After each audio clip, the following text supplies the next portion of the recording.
everyone, my name is Jason. My name's Lorraine. And this is the Sow the Land podcast. And today is the 16th podcast episode. And today is actually a special one, I believe. And that in today's podcast, we're going to be talking about my health and kind of actually our health journey of living this homestead lifestyle that we live now. Yeah, this is the story of the journey we took that led us here on the homestead. So it's a very special one, and we're happy to share it with you. I think we're going into maybe a little bit more detail. I mean, maybe a lot of you guys, if you've been following our journey on YouTube and even Instagram, you probably know our story, but I think there's a lot more to it than what we have told. And I feel like we tell our story quite a bit, but I feel like maybe there's a little bit more to it, I think, that we could tell and we could share that and maybe help others. So flashback, 2009, we had never heard of homesteading, or we never thought we could even farm or grow our own food. That wasn't even something that crossed our minds. We were living a totally different lifestyle. Yeah.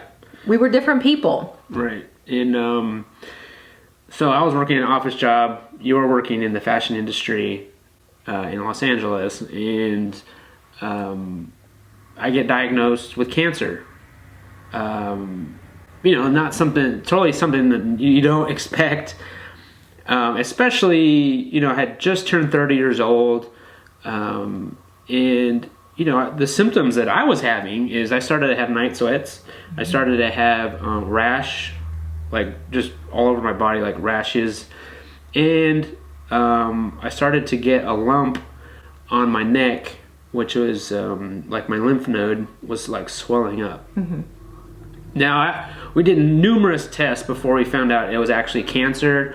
I think at first we thought it was maybe I was allergic to something, like it was something that I'm eating or something in the environment. I don't know.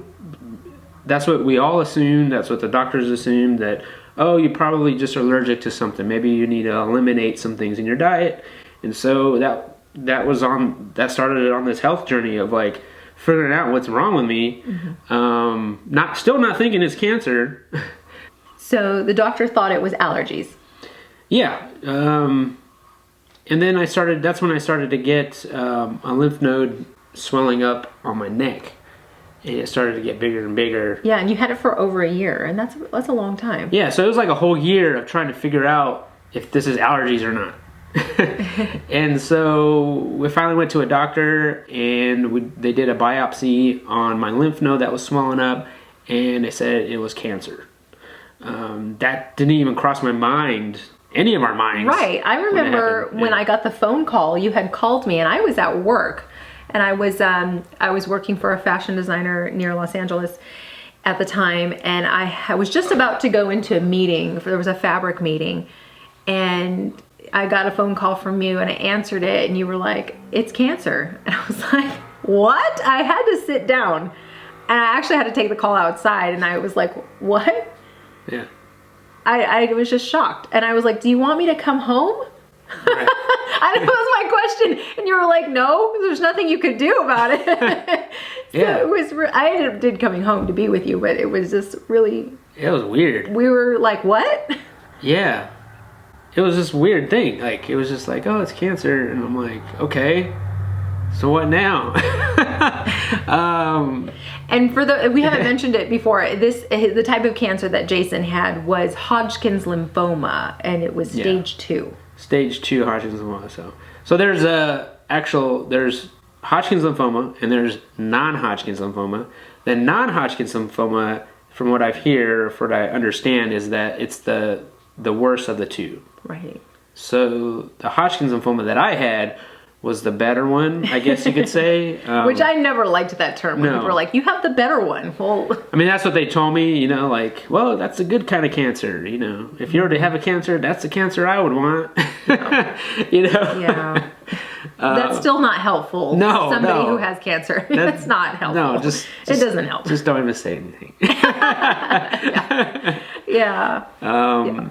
So, after that, we met with oncologists, and they kind of went over a plan of what our plan of action is. So what are we going to do? We did 12 months of chemo. No, it was 6 months of chemo. Yeah, 6 months of chemo. That meant 12 rounds. 12 rounds. So every other week I was going in for chemo treatments. And at the same time, you were still working. I was still working. I was still working as much as I could. And the job that I had at the time, they were just extremely helpful and just super supportive of us, and just said, hey, whatever time you need, you could take the time, whatever you need to get to take care of this, we're here for you. So They were super awesome, and appreciate that.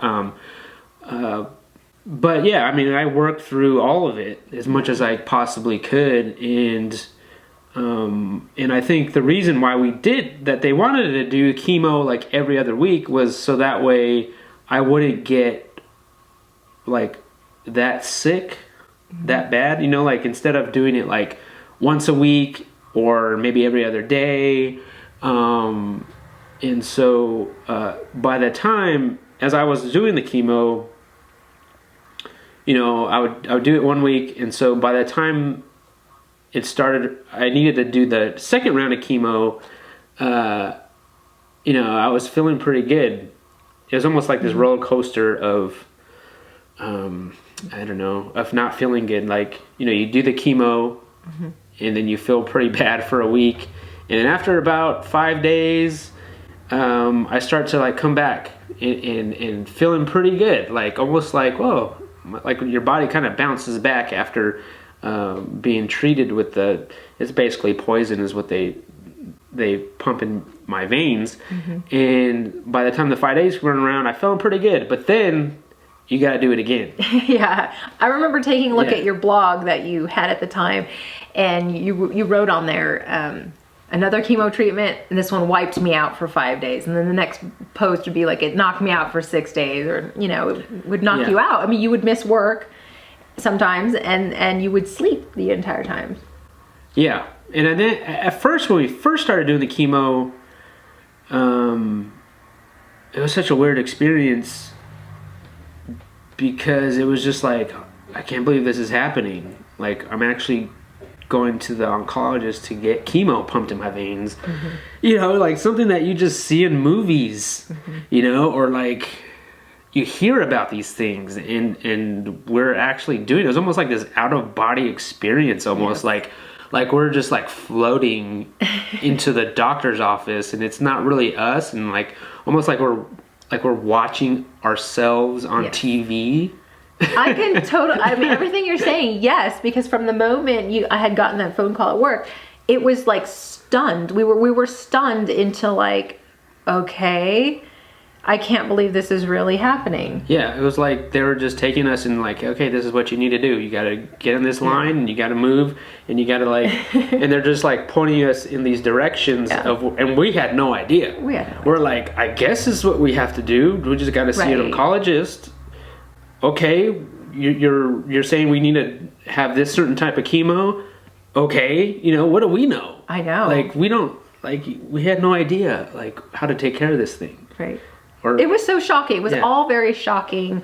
Everything that they had said and prepped us for, and we signed on the dotted line for, it was just all very shocking. And there was even a conversation with our oncologist that we were a newly married couple, that we could never, we might not ever have children.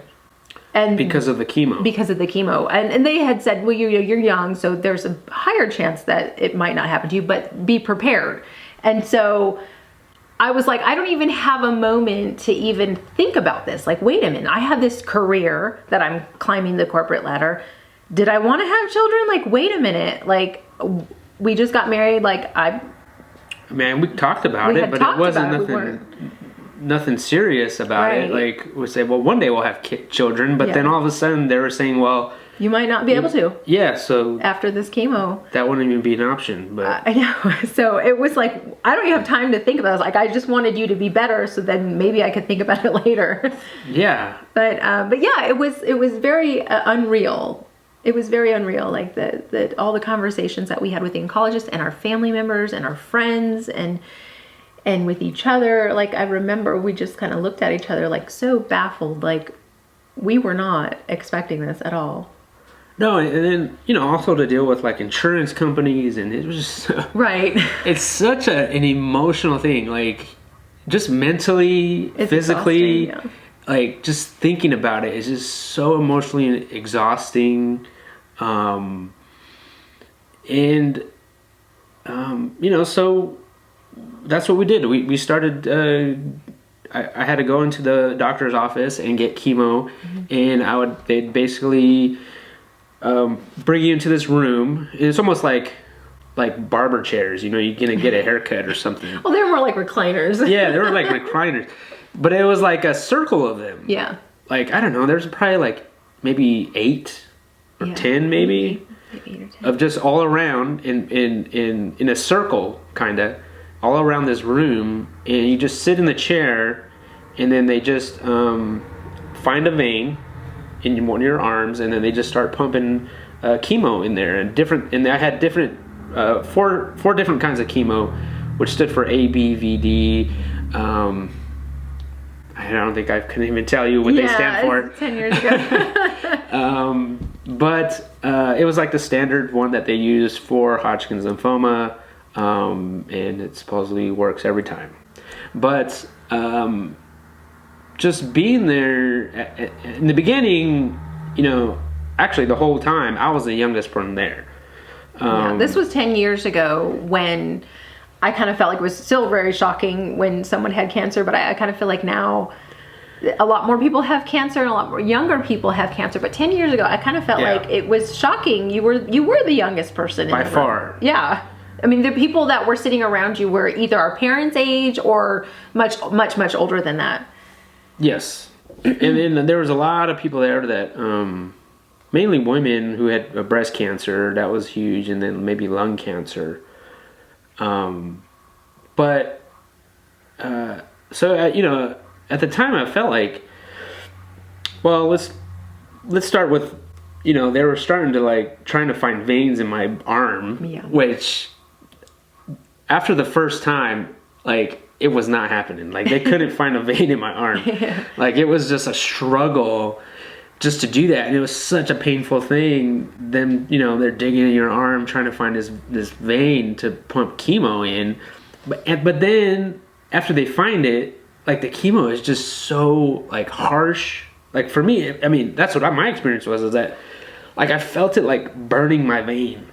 Like, it was just burning me. Like my veins in my arm was just burning as it was getting dropped in there. And I remember the next day, even like you had vein pain in your arm. Like, and I remember you woke up in the middle of the night, and there was nothing that I could do to comfort you. But I wrapped your arm in like a warm towel, but your arm was just like a throbbing pain. Well, it felt like your arm getting smashed in a car door.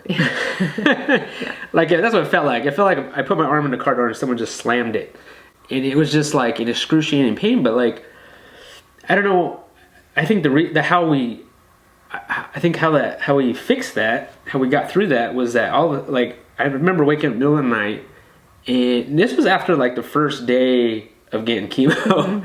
And I was like, man, this is going to be a long time. But I remember waking up in the middle of the night, and I just started drinking water, like insanely drinking water, like a lot of it.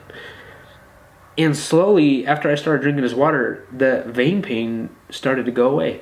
Yeah. And I really think it was because I was dehydrated, and I needed to drink a ton of water. Yeah. And that worked. Yeah. And so that whole time I was doing chemo, the rest of the time, I would drink so much water, because I didn't want that pain to happen, and it didn't happen. You ended up getting the port. Yeah. But after the first day, but that's another thing that, like, they didn't tell you about, like, you could get this port put in, where they don't even have to find the vein anymore. They would just basically plug you in, with this port, and that's it. And it was just so much easier, and we didn't know this until after the first day. I think a chemo patient mentioned to me, hey, how come you don't get the port? And I'm like, what is this port?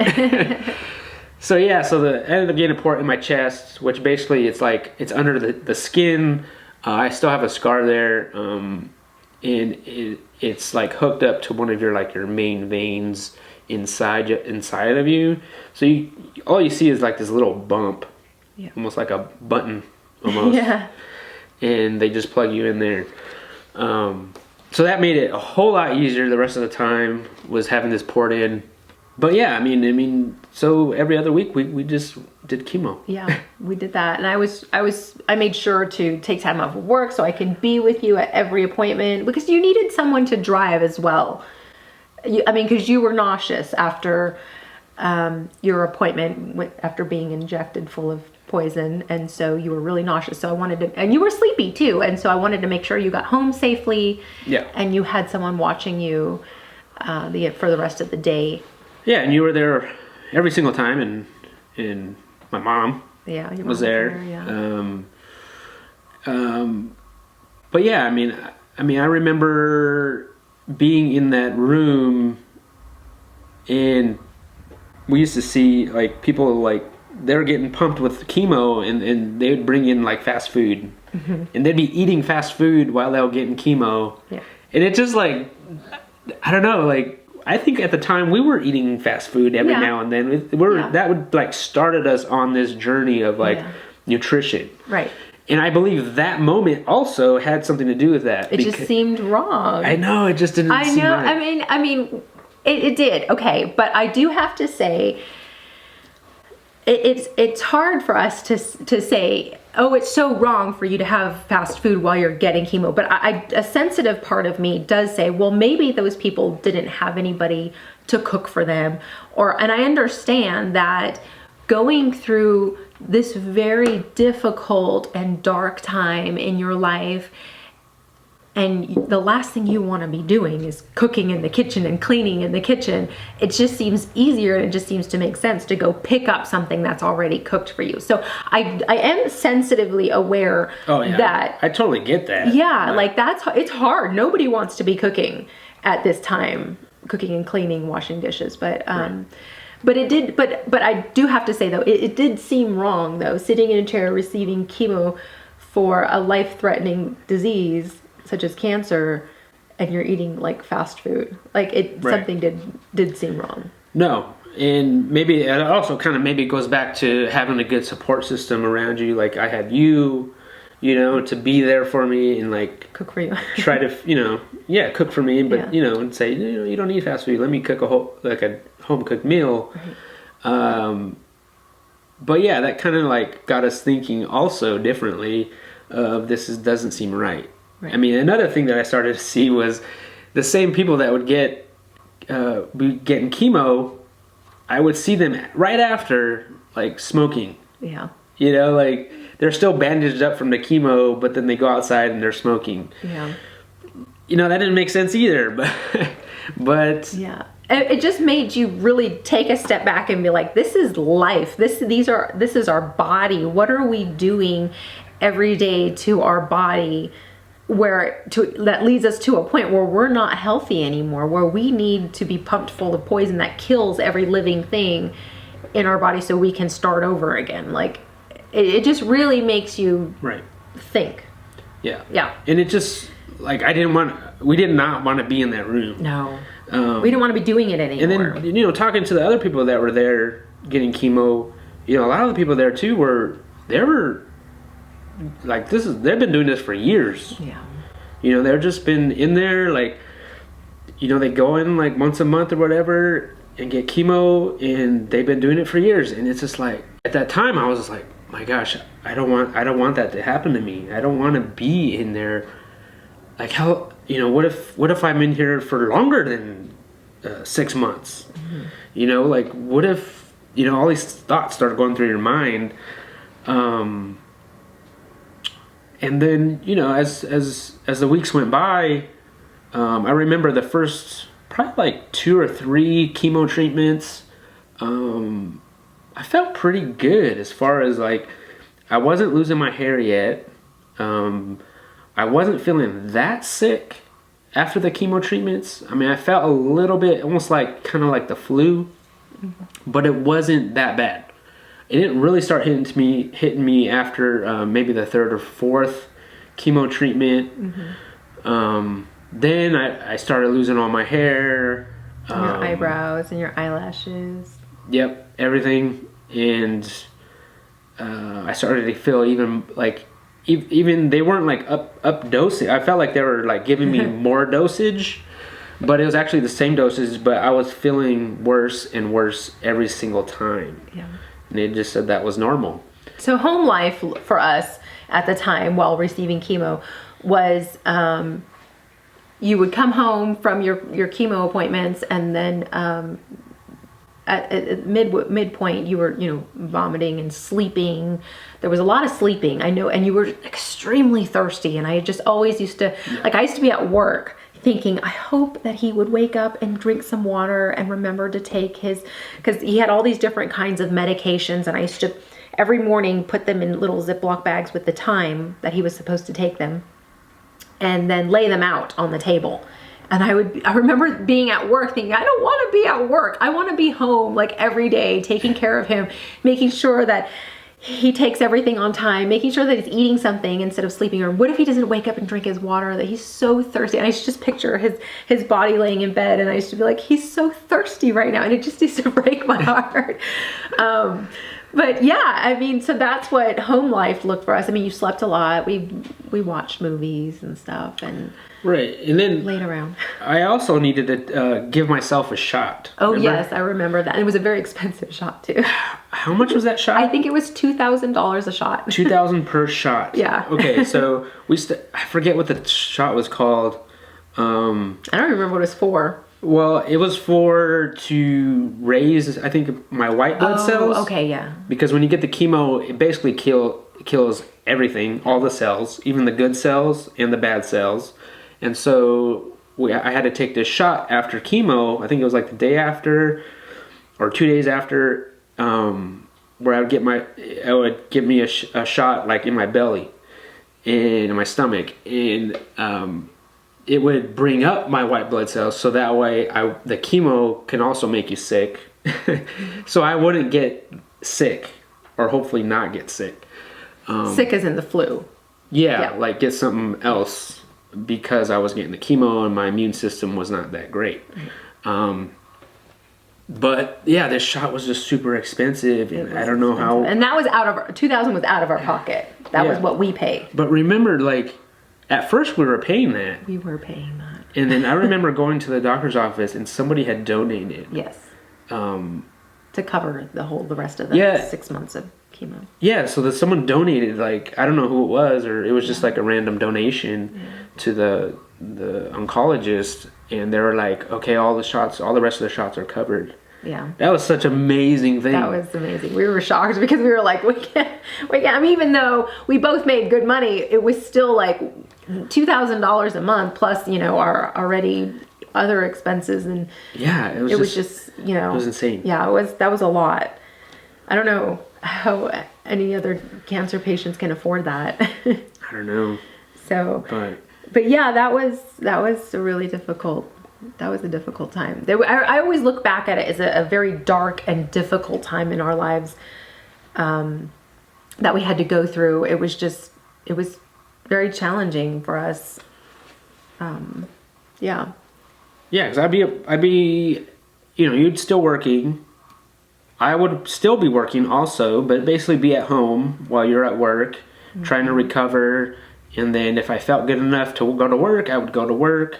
But then, like I said, it was like, right after chemo, I would feel really bad. Like for 5 days. 5 days, yeah. I'd be in bed sleeping, and then all of a sudden, you start feeling better. And you're like, okay, I could function regularly pretty good, so I'm gonna go to work. And so I go to work, and I go to work like a normal day, and then it was time to get chemo again, and then start the whole process over again. Right. Yeah. 6 months of that. Yeah. Plus, although we must say we have a good family. We do. Your family, my family, our friends that we have, super supportive. Yeah. super thankful for everybody. We had families, giving us, making meals for us. Oh, yeah. Even people that we really didn't even know that were just bringing us dinners. Yeah. Really awesome home cooked meals. Yeah. And really helping us out in those ways. We had fundraisers for us to help us with our financially for the chemo and all that. Yeah. So, I mean, we had a really good support system around the whole ordeal. Yeah. But, that started us on this journey of homesteading, of wanting to figure out how to be more healthier. Yeah. Well, I remember when I was starting to really lose my hair. I remember that too. I had a full head of hair. He had a lot of hair. And so when I started losing it, I was like, I'm going to end up losing all my hair. I didn't know how bad it was going to be or what, but I ended up losing all my hair pretty much, and eyebrows and stuff. And I thought, let's just shave it. Let's have a shave party. Yeah, because at the beginning, you just lost, it was thinning, and it was you could tell you were losing eyelashes and eyebrows, and chunks of hair would start falling out on your pillow every morning. Yeah. So then that's when you were like, let's just shave it. So you had a shave party. Yeah. And we invited some friends and family over at, I think it was my sister's house, and then they just shaved my head at the house. Yeah. And then I felt like that was a big deal, though. It was a big deal for you.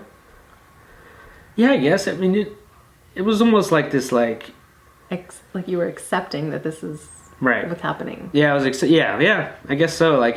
Finally, acknowledging it that this is what's happening right now. Yeah. That we are going through chemo, and this is the reality. Yeah. Instead of holding on to no, my hair's not gonna fall out. No, I'm gonna not. It's gonna be fine.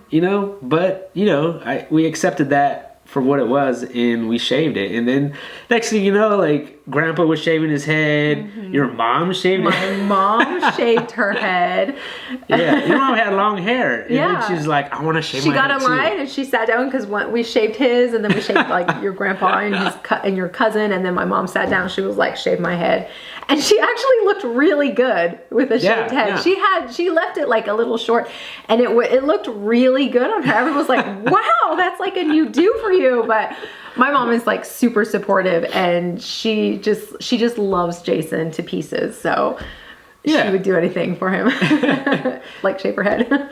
So I think it was a good moment, I think, for me and for everybody to do that. But then after that, it was just kind of a routine almost of just going to chemo every other week. Mm-hmm.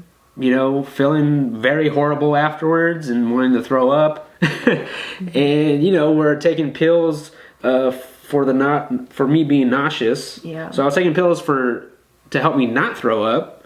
And then also those same pills would create different side effects. Yeah. So you had to take more pills to counterbalance the side effects of the first pill, and then the other pills would give you a different side effect. So then you had to take more medication on that. There was a lot of medication on that. Yes, definitely. Oh, you were probably one big poisonous body. Yeah, and I just didn't feel, You didn't feel well. I felt green. I felt... You didn't look... I think radioactive. Yeah. You weren't doing that yet. But you did look yellow. You looked a little jaundiced, when you would receive your chemo, you would come home and I remember looking at you just thinking, wow, you're so yellow. Yeah, I'm pretty sure people at work thought the same thing too. Oh, yeah. People at work, they'd be like, man, you just need to go home. What are you doing here? Yeah. You just got chemo done. Man, just go home. And I'd be like, well, I'm fine. I feel okay. I think it was important for me to go to work actually, because I feel like I needed something different to do. Or you wanted to feel normal. Yeah. Or change my mind, or different way of thinking, I guess. But so it was from March, I think, till December that year. Well, I think you were diagnosed in March, and then you started chemo in June. But it was that whole summer. It was the whole summer of and fall and winter. Just chemo. Yeah. Of doing nothing. doing nothing. We did nothing that year. But I think you can see the little seeds that were planted in our minds and in our hearts about like community and what are we putting into our bodies and our health, and like, can we take charge of our own health? Can we be responsible for it? What, if so, what does that look like? We had no idea. Remember, we were talking about like, you had cancer, and we were talking about people eating fast food in the chemo room, and we were like, that's not right, but what do we do? We didn't know. And so, you know, I was like, we need to start eating more vegetables to be healthy. We need to be healthy. And I remember, I think while we were having this conversation, I think I had pulled a Marie Callender's pot pie out of the freezer, and that's what we were eating for dinner. And I'm like, we need to eat like a salad or something. And so I went to the grocery store, bought a head of iceberg lettuce and chopped it up. And I might have thrown a few tomatoes in there and then like poured ranch dressing all over it. And I was like, okay, this is our salad. Like, we need to start eating healthy. We had like no idea where to start or what to do, but it was a seed that was planted in us. And we never forgot that. Like, we took one step in front of the other throughout this whole journey from 10 years ago to now, where we're at now. And it's been a journey. It's been a lifelong journey. And I remember, I know you tell the story all the time about when your last appointment of your oncologist and what she said to you. Yeah. So after the 6 months, you know, I think so I did 12 rounds of chemo. I think maybe by like the 8th round, I had done a PET scan and they didn't detect any cancer. But they just wanted to keep going with it, and that was a protocol of let's keep going with the chemo. But after the last chemo, you know, and after did the final like PET scans and CAT scans and blood work and all that stuff, you know, we went in there and she's like, okay, no more chemo. You're done. You're everything looks good. You're in remission. I think we were wondering, okay, what now? You know, like after remission, what do we do? Like, is there, like, I remember asking her, like, is there some kind of protocol? Is there some kind of nutrition plan that you guys give out? Do I need to be going to like counseling after this? I don't know. Is there some kind of thing that we got to be doing? And she just said, no, you know, just go back to your normal life. Go back living how you were living. Like, just go back doing what you're doing. And I think we kind of like, it didn't make sense to us, the way she talked like that. I mean, I felt like, how can we go back to live how we were? I mean, it was just, it just didn't make sense to us. And so that's when we figured, like, maybe we need to like stop doing what we're doing because it didn't work. Right. Maybe we need to just think for ourselves. Yeah. And take control of our own health. Right. And really be active and intentional about that. And that's what we did. We just slowly, you know, started us on this journey of wanting to know what's in our food and how can we be more healthy and what can we do? You know, the thing that we thought of what we can actually do is like, we can control what we put in our bodies, for one, and we could be more active. Mm-hmm. And that's what we started doing. We just slowly went through that route and like started getting rid of soda in our diet, you know, started getting rid of fast food. We got rid of sugar because we read that cancer basically feeds on sugar. It thrives on sugar. So that was really important for us, was to cut out sugar. It was hard and we didn't do it right away. But it was really hard. It was really hard to cut out sugar. Right. I remember when I used to work when I was working, I used to just love to eat like those little tiny donuts. Like I looked forward to that, or it was either that or like a Twix bar, and I would just be like, that was my 3 o'clock pick me up. Yeah. But yeah, so we cut out like processed foods and sugars, and it was just one step at a time. So after your last chemo appointment, the doctor announced that you were in remission. Yes. And so there's this remission period in our story, and it's a period where was it like 5 years, maybe 4 years, of being cancer free. And within that period, we did have a child. We had Penelope, our only child, and we bought a home. We bought a house, and we started a little tiny garden. So as you can see, like the little seeds are starting to sprout, the seeds of ideas of homesteading starting to grow. And you did some hiking, some overnight hiking, and like you were active. Like you said, you wanted to get you active. Yeah, I started hiking more, started running more. I really fell in love with running. Yeah. I would go after work and run almost every day, go on a really long run on the weekend, or go overnight hiking with some friends, and like just being more active. Even as a family, we would go for walks at least, and just be more active, and still trying to figure out like what we should be eating, not eating.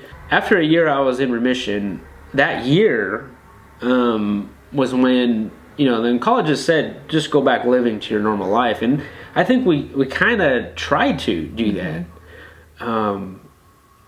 Even though we thought, like, how can we go back to living to our normal life? But then we kind of thought, like, well, maybe that's what you do. And so we started to just go back normal. We went back to our normal life, and we'd go out on the weekend, like hang out with friends, and just really going, like, getting our life back. Because that 6 months, we weren't going out. We didn't do anything. We weren't hanging out with friends. We were in bed. Yeah, like we used to. So we kind of missed that. Yeah. And so after chemo and remission, that's when we started going back to that. And it almost like it never happened, the chemo. Well, we tried to pretend like it never happened. Yeah, like I looked normal, like all my hair grew back, and like I looked fine. Like you would never know that I had cancer or went through chemo. And so we try to go back to our normal life. And like you said, that's when we had Penelope. That's when we bought a house, and everything seemed to be okay. And I think the year after, I think I was 2 years remission. I was feeling pretty healthy. Like I ran 2 full marathons in a year. I loved running. And I felt good. I felt like, man, I'm the best shape of my life. But I think slowly, I started to feel sick again. So I do want to share something that you had written in your cancer blog. This was a blog that he kept while he had cancer and he was going through chemo. But this was the last. This post was after he was announced in remission, and he writes, "I hate to say it, but I feel that cancer took a piece of me. I don't feel the same as before. I have different worries and stress that I didn't before. I feel like I was more worry-free before cancer. Sometimes when I'm out and about, I look around and think that most people don't know how much your life can change so quickly." So I think that it did. It took something out of both of us. It changed us. So, I mean, we tried to go back living life for a little while, like pretend like it didn't happen. But it took something from us. Like it changed us, and we couldn't live that way any longer. No. So, the reason why that we're sharing this story with you is not because we love reminiscing about that time, because that was a very dark and a very difficult time for us. We really don't like to go back into that time period, but we want to share this story. We want it to encourage you. We want it to inspire you. We want to plant little seeds in you that will hopefully get you starting to think like, I can take a hold of my own health, and it just, what it is just, it's everyday decisions on what I'm doing right now, being intentional. What am I putting in my body? What am I doing right now? Is it helping my health or is it hurting my health? And, it shouldn't have to be something as scary as cancer to have to shake somebody up. Hopefully it could be like a story just like ours that can really help you change your life. Yeah, and I feel like, this journey that we're on now, it's just an all-in way of living. This is that our health journey has snowballed into where we're at today. Yeah, so this wraps up this podcast. This is part 1 of 2, and so stay tuned for next week's podcast, where we talk about Jason's health continued. Is he still healthy? Like, what is this? What is the story that eventually led us to here? So we're still not done yet. So tune in next week for next week's podcast. And we want to thank you guys for listening. Yeah, and watching. Yeah. And we'll see you guys on the next one. Thanks. Bye.